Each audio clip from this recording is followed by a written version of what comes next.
तैयार हो गया। हवेली के अंदर कदम रखते ही ठंडी हवा का एक झोंका उनका स्वागत करने आया, जैसे दीवारें सांस ले रही हों। समृद्धि जब हवेली देख रही थी तो उसकी नजर उस बड़े से बंद दरवाजे पर पड़ी, जिस पर रक्तवर्ण खून जैसे रंग से मंत्र लिखे थे और एक पुराना ताला लटका था। जैसे ही समृद्धि ने उस ताले को छुआ, उसके हाथ की नसें काली पड़ गईं और उसे लगा जैसे किसी ने उसकी आत्मा को अंदर से झकझोर दिया हो। तभी उसे एक औरत की भयानक हंसी सुनाई दी। तू आ गई, मेरी नई देह। रात का खौफनाक मंजर। रात के 3 बजे गौतम की नींद घुंघरू की आवाज से नहीं, बल्कि मांस कटने की आवाज से खुली। वो घबराकर उठा और समृद्धि के कमरे की तरफ भागा। कमरा खाली था, लेकिन फर्श पर खून के पैरों के निशान थे, जो उसी बंद कमरे की ओर जा रहे थे। गौतम ने देखा कि उस बंद कमरे का भारी ताला टूटा हुआ जमीन पर पड़ा था। अंदर का नजारा देख गौतम की चीख निकल गई।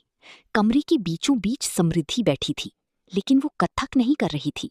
वो अपनी ही बाह को दांतों से काट रही थी और दीवार पर खून से बंगाली में कुछ लिख रही थी। उसकी बाल अब सफेद हो चुकी थी और आंखें पूरी तरह से काली, पिच ब्लैक थीं। मंजुलिका का सच। गौतम जैसे ही आगे बढ़ा, समृद्धि की गर्दन 180 डिग्री पीछे मुड़ी। उसने एक ऐसी आवाज में बात की जो इंसानी नहीं थी। राजा ने सिर्फ मुझे मारा था, लेकिन मैंने इस पूरे खानदान को खत्म करने की कसम खाई थी। तेरे चाचा ने अपनी जान देकर इस दरवाजे को बांधा था, पर तेरी बेटी के लालच ने मुझे आजाद कर दिया। गौतम ने भागकर मंदिर की पुजारी को बुलाया। पुजारी जब वहां पहुंचा तो उसने बताया कि ये कोई साधारण भटकती आत्मा नहीं, बल्कि एक पिशाचिनी बन चुकी है, जिसने मंजुलिका की यादों को ओढ़ रखा है। शैतानी अंत, द डार्क ट्विस्ट।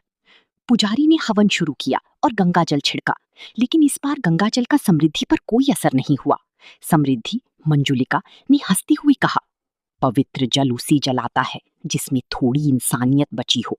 इस लड़की की रूह तो मैं कब की निगल चुकी हूँ। समृद्धि ने पुजारी पर हमला किया और उसे हवा में उछालकर दीवार से दी मारा। गौतम रोते हुए समृद्धि के पैरों में गिर गया और अपनी जान की भीख मांगने लगा। तभी अचानक समृद्धि शांत हो गई। उसकी आंखें सामान्य हो गई और वो बोली, पापा, मुझे बचा लो, मुझे यहाँ से ले चलो। गौतम को लगा कि